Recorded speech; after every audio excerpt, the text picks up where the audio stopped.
D star TV ప్రేక్షకులకు నమస్కారం. బాధ్యతాయుత వృత్తి జర్నలిజం.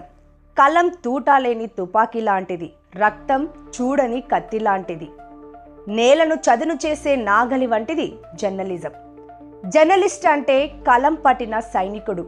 జర్నలిస్ట్ అంటే అక్షరాలను తూటాల్లా చేసుకుని అవినీతి లొసుగులను బయటకు లాగే వేటగాడు.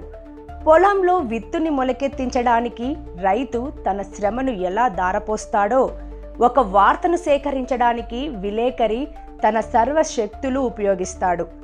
రైతుది బ్రతుకు పోరాటం, జర్నలిస్టుది మంచిని బ్రతికించాలనే ఆరాటం. జర్నలిజం బ్రతుకు అక్షరాల వెంట పరిగెడుతుంది. ఉరుకుల పరుగుల జీవితంలో తన చుట్టూ ఎన్ని సమస్యలు చుట్టుముట్టినా తట్టుకొని సమాజంలో ఉన్న సమస్యలకి పరిష్కారం చూపాలనే తపనతో కనిపించిన ప్రతి దాంట్లో జర్నో కోణాన్ని వెతుక్కుంటాడు.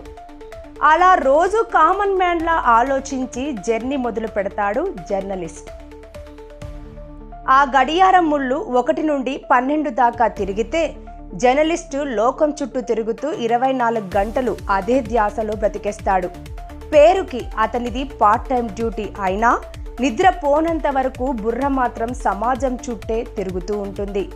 ప్రజల కోసం, ప్రజల అవసరాల కోసం అహర్నిశలు తపించే ప్రతి జర్నలిస్ట్కి జేజేలు. జయ హో జర్నలిస్ట్, జయ హో జర్నలిస్ట్.